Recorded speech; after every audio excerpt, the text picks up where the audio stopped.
Yo, what's going on, YouTube, and welcome back to Goal Line Hockey. It's your boy, Kevin Forte, and we have to take a look today at the changing of the guard in Vancouver. Things just at the beginning of the month, how things have changed since then. So we'll be going over that today. We went from Fire Benning to Bruce, there it is, as the Canucks have turned their season around.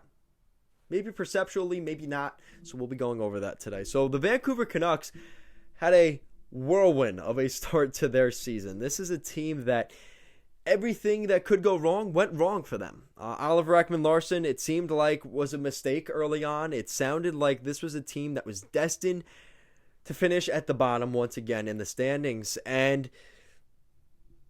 things all of a sudden got better. They made a changing at coach, a new voice, and things all of a sudden turned around for the Vancouver Canucks. So looking at the month of November, this was the death month, the death march for Jim Benning and Travis Green.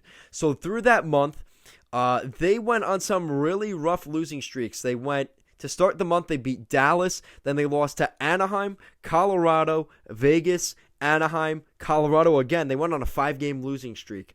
Then they were at home. They beat the Winnipeg Jets. They would go on another 4-game losing streak. So in a matter of 10 games, they won one. They won one game in that 10-game stretch. Now they would play 2 games to finish that trip off in the Northeast. They played Montreal and Ottawa, won both those games. Not great teams. They still won.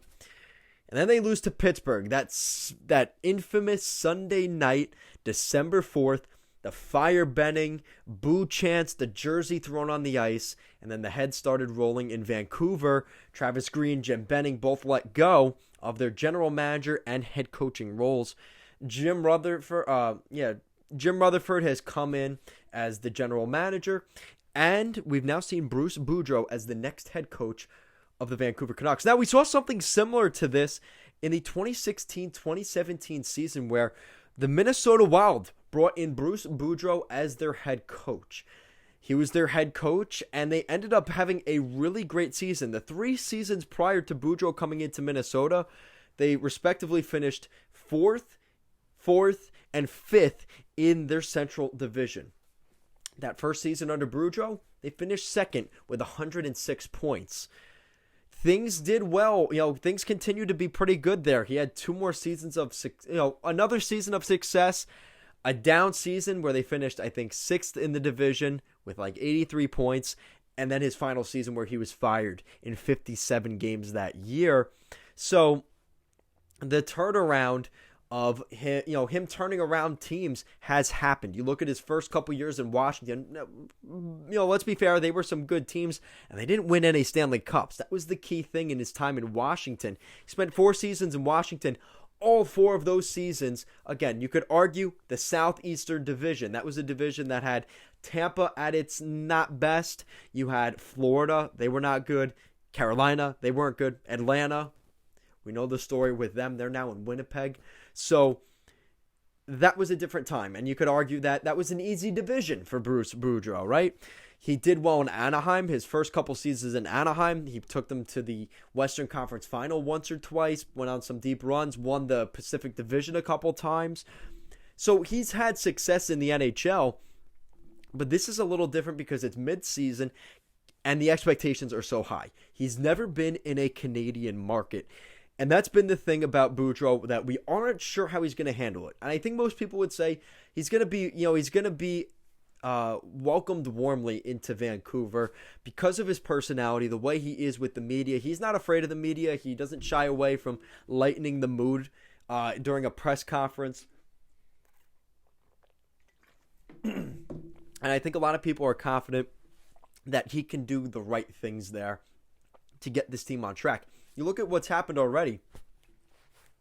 All of a sudden, the Canucks, in this little stretch, since he's come in, they beat the LA Kings, the Boston Bruins, the Winnipeg Jets, a pretty highly prestiged Carolina Hurricanes team, and the Columbus Blue Jackets. All 5 of those wins, they were at home. And that's part of the argument. Everybody said, well, the only real team they played in that stretch there was the Hurricanes, and they were on the West Coast, so you could say, jet lag, whatever you want. But still, they won the games that were on their schedule. You can't really deny that. Well, then they proved people wrong again because they won on the road in San Jose. San Jose, they're okay. They're take or leave, right? They beat them.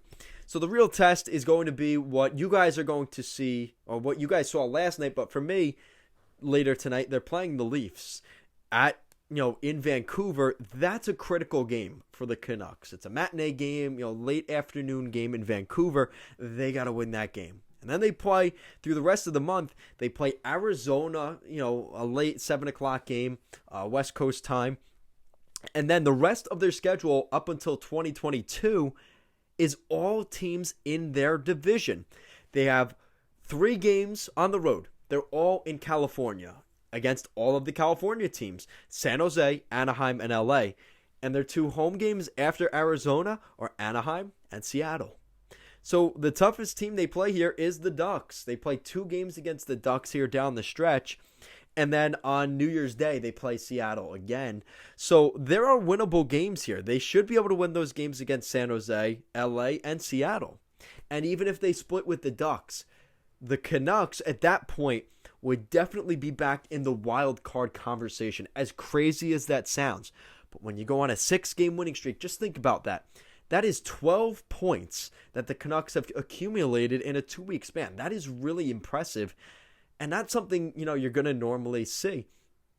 The problem is, though, if the Canucks at this point went 500 the rest of the way, they wouldn't get there. You need to be able to continue to do this because they have to make up ground that they had lost.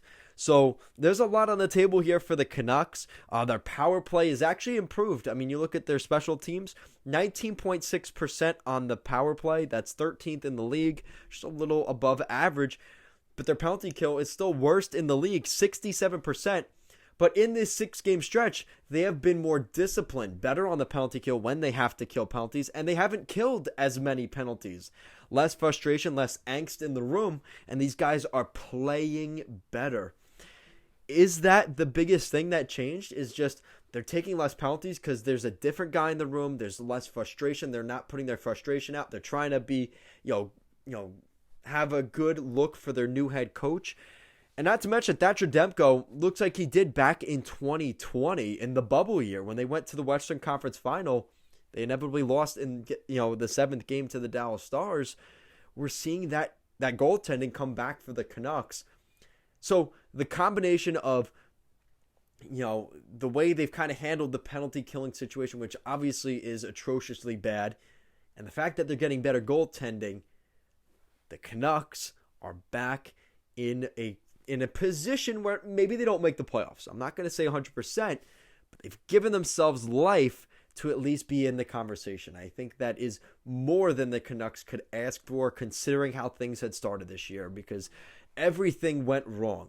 Now, the thing is, you look at the roster, and perspective means a lot here. Are Connor Garland and Ekman Larsson good additions to this team? Is Travis Hamonic a top 4 defenseman? Those are the kind of things where maybe they could use some help there. But can't every team? Every team has deficiencies. The Canucks are no exception. And, the very few teams that don't have any deficiencies still have deficiencies, whether you notice them clearly or not. So the Canucks, if they could improve their blue line, I think that would be huge. And if you get some more depth scoring, we see Podkolzin in the NHL playing well. I think that would go a long way.